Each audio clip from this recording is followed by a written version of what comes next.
Are you ready to make a scrapbook page with a fantastic border?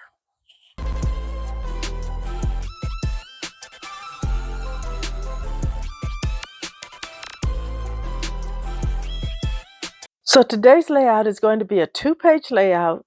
I have these 6-inch wide photos, but I've trimmed them down. They are a variety of heights, and I'm fine with that. And I'm going to mat them in a single block. I seem to be doing a lot of that lately and liking it. And then I'm going to put a nice wide border down this side. Now, I've pulled together papers from a variety of collections, most of which are not available right now, but that's just how I like to scrapbook. I have pulled in this paper. It was from This Life Crafted, and it was a variety of papers, but that had this craft color on the back. So I plan to mat my photos on both sides in this craft paper, and I plan to cut a 6.5 wide mat. That's why I needed 2 sheets of paper. And then I'll probably cut 11 inches in height. Now I have placed my photos on a mat, and I'm going to make a nice border for the outside edges of the page. And I'm going to choose this newest of my templates. So I'm choosing to use the Crest. So if you know me, you know that I like to align my paper on my mat and use the guide on the mat to help me position my paper. Now, I'm going to be using this first line here. Whenever I say I'm putting this line on a number on my mat, I'm referring to this closest tick mark right here on my tool. This line right here. And I'm going to put that line on the 0 line. Now, because I'm right-handed, and the way that I'm going to be working with my paper and my tools today, I'm using the 0 line on the left-hand side.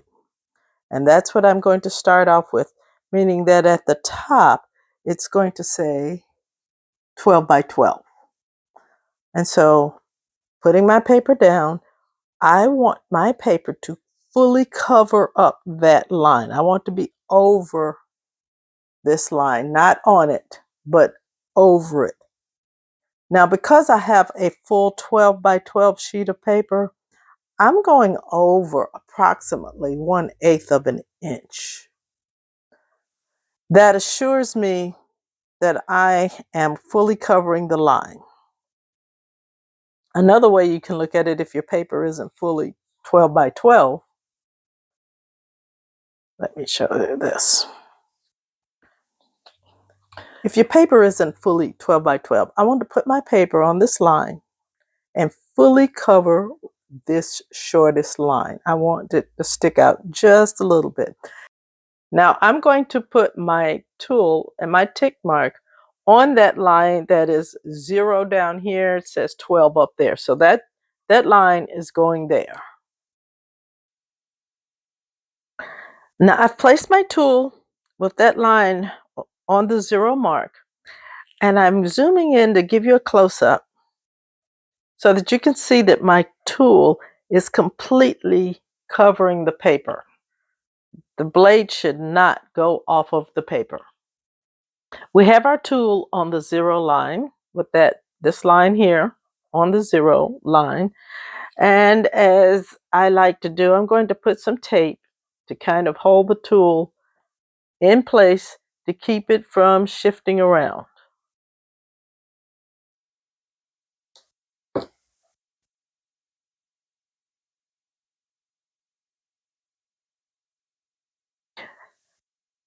And now I feel comfortable that my paper and my tool are steady, and I'm ready to cut.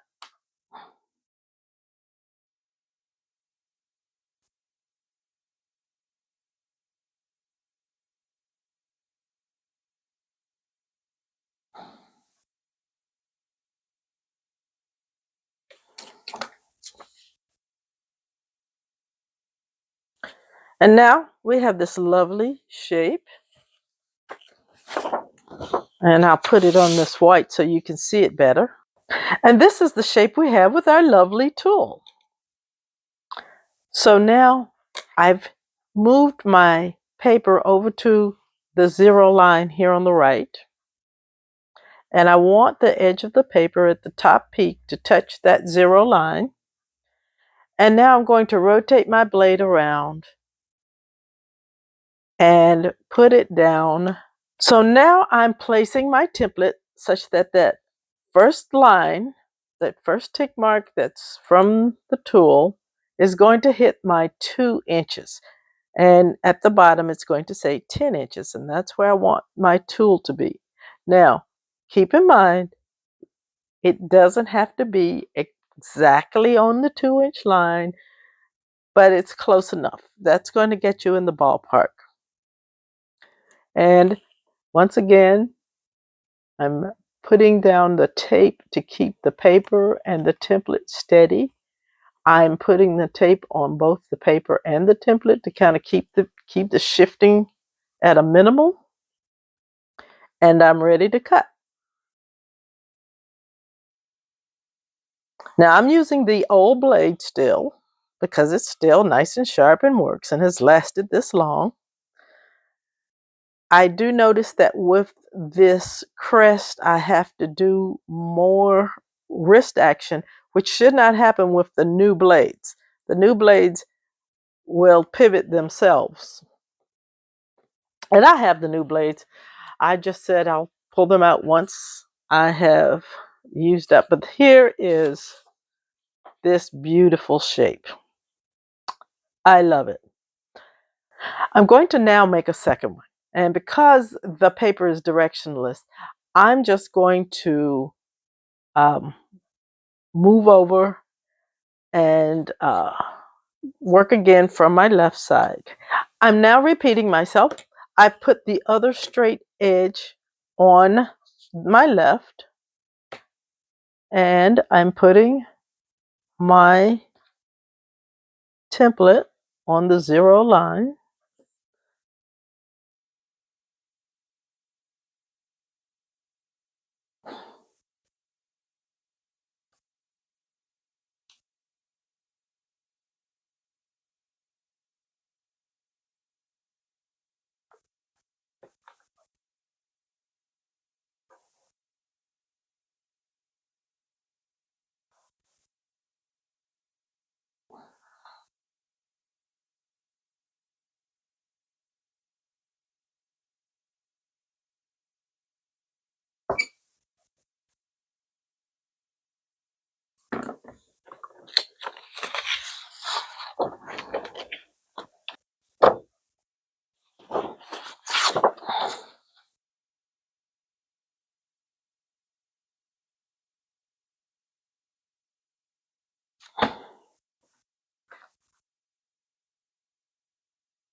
And now we have 2 of these beautiful shapes.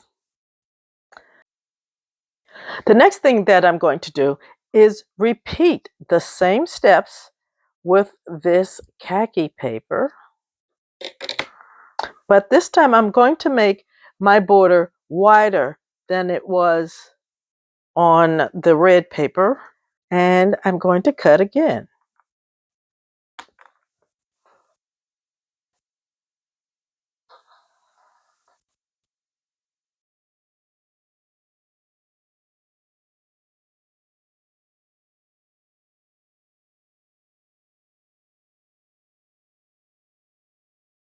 Let's see if this is cut all the way through. I like to make sure that it's cut, yes, before I move the paper. Okay, well, I'm putting this on this 0 line over here. And this time, instead of putting that notch on the 2-inch, I'm putting it on the 2.5-inch line so that this will cut a little bit wider than the previous cut made. Once again, I put the line on the 2.5-inch, that first line to the right, at 2.5 inches.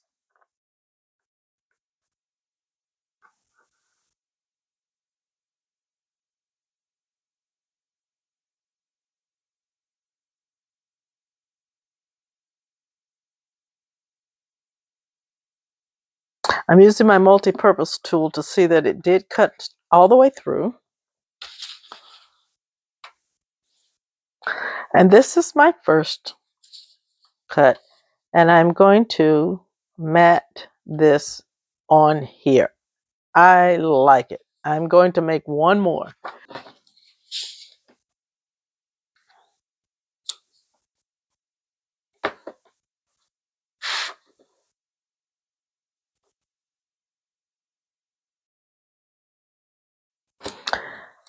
And I find that the more I do this, the easier it is.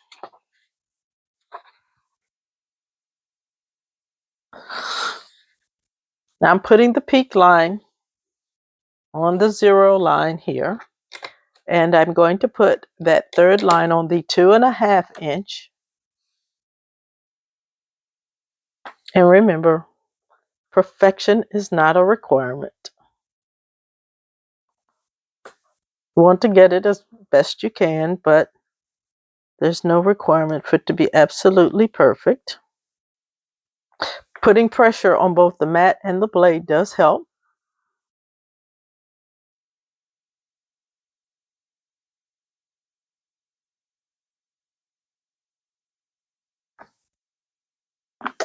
And that looks like a nice, clean, yeah. And here are our lovely borders. Let's do a dry fit on our pages and see how we like it. Now this is a dry fit of our layout, and I really thought at first I would bring the two mat blocks in to meet each other in the center like this. But I'm seeing now that I think I definitely prefer to have the mat blocks shifted to closer to the center of these two layouts. Now I find that these borders are similarly shaped to some of the other templates. So please leave a comment below if you would like for me to make some borders using all of the shapes and compare them. I really like this design. I like how it turned out, and there are other things I consider doing with this, but I am sticking to my original plan.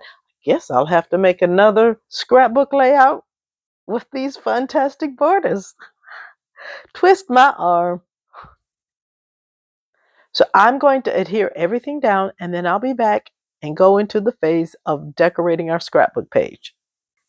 I just managed to add a few embellishments to this page because I believe that the photos and the beautiful pattern paper give it plenty of decoration.